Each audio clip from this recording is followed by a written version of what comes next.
Karena racing suit fungsinya untuk menjaga keselamatan pembalap, tentunya bahan-bahan yang digunakan harus kuat. Alpinistar, salah satu penyedia racing suit atau wear pack untuk MotoGP, menggunakan dua bahan yang berbeda. Salah satunya adalah menggunakan kulit sapi dengan ketebalan antara 1,2 dan 1,4 mm.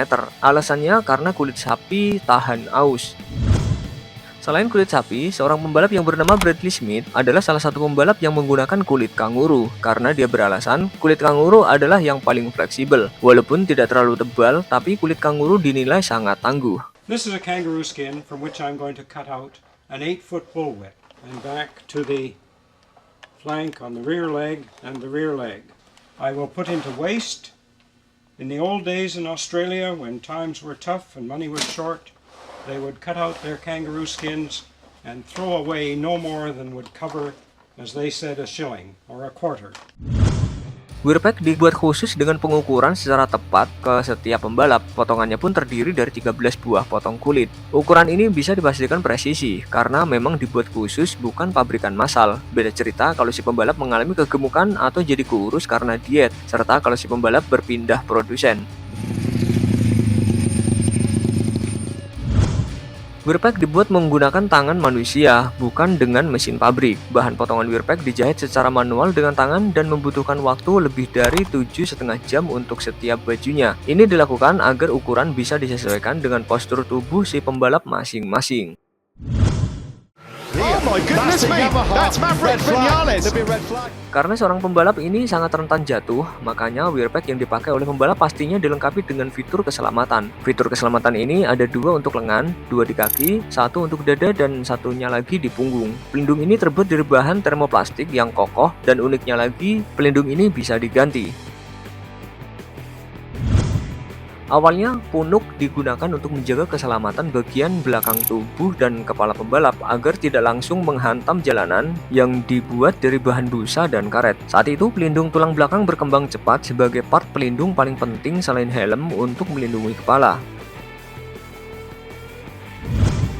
Posisi tubuh dan pakaian pembalap saling bersinergi membuat konsep aerodinamika yang bagus. Saat trek lurus misalnya, kepala pembalap akan menunduk, tangan akan dilipat ke tengah, kaki didekatkan dengan bodi motor, ya seperti yang kita sering lihat saat ini. Punuk di wear pack ternyata juga memegang peranan saat pembalap melakukan gerakan ini.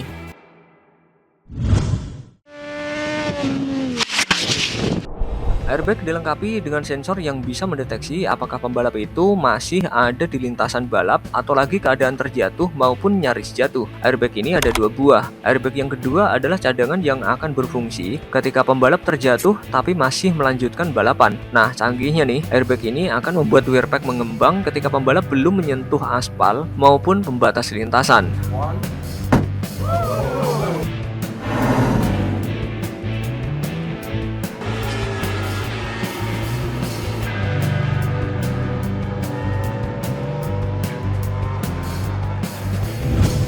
Airbag ini akan melepas gas helium atau argon yang disimpan di dalam tangki di wear pack untuk mengembangkan kantong udara. Ketika benturan terjadi, semua sensor tersebut akan mendeteksi dan memutuskan untuk segera mengembangkan airbag pada waktu yang paling tepat.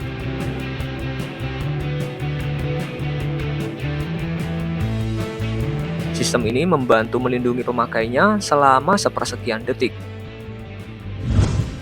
Setiap serinya, pembalap akan mendapatkan 4 wear pack dan juga 3 pasang sepatu boot serta sarung tangan. Pembalap juga biasanya lebih memilih untuk diperbaiki baju balapnya jika memang masih layak pakai. Karena jika pakai baju balap yang baru, maka pembalap harus beradaptasi lagi. Biasanya pembalap tidak nyaman dengan baju balap baru karena masih kaku dan tidak lentur.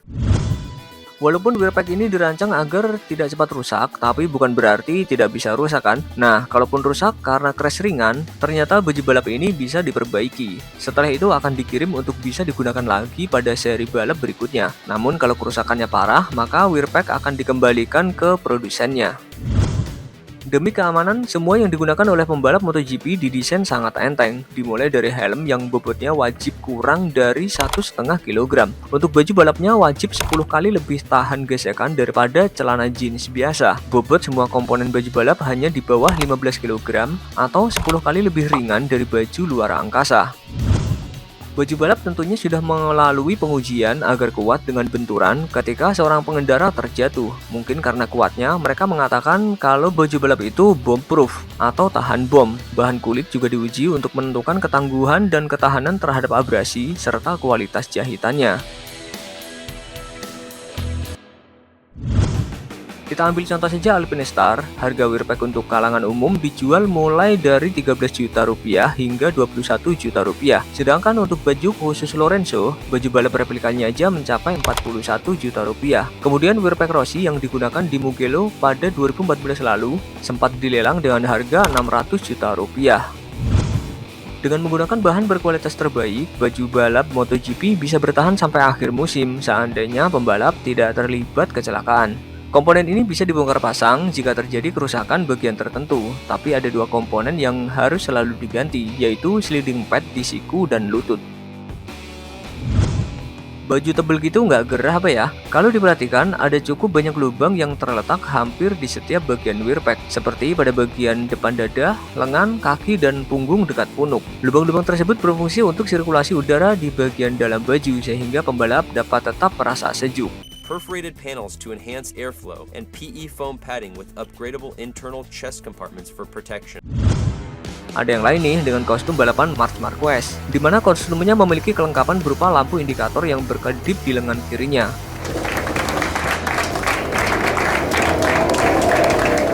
Nah, ternyata lampu yang menyala pada kostum balap menandakan airbag tengah berfungsi, sekaligus mendeteksi kemungkinan benturan pada kostum yang dipakainya. Terdapat 4 titik sensor, yaitu pada bagian bahu kanan dan kiri, bagian punggung, serta perangkat berupa giroskop di area belakang tubuh. Modul elektronik yang terpasang pada bagian punggung Marquez berfungsi untuk mengembangkan airbag dalam hitungan milidetik. Yang sering kita lihat nih, di belakang pembalap kan ada punuknya ya. Kira-kira itu isinya apa ya? Selain terdapat airbag, ternyata punuk itu ada alat penyimpan data-data pembalap, seperti data saat terjatuh, GPS, hingga informasi yang terdapat pada tubuh pembalap, seperti gaya membalap, temperatur badan, tekanan darah, hingga detak jantung. Data itu tersimpan dalam memory card yang nantinya akan digunakan oleh para produsen Wearpack untuk bisa semakin meningkatkan produknya. Fungsi lain dari punuk baju pembalap yaitu tempat minum pembalap dengan kapasitas 300 ml atau setara dengan minuman kaleng. Selain arena balap itu panas, dalam satu race biasanya para pembalap minimal akan menghabiskan 20 putaran untuk menentukan pemenang yang pastinya mereka juga butuh minum. Diisi kopi enak kali ya.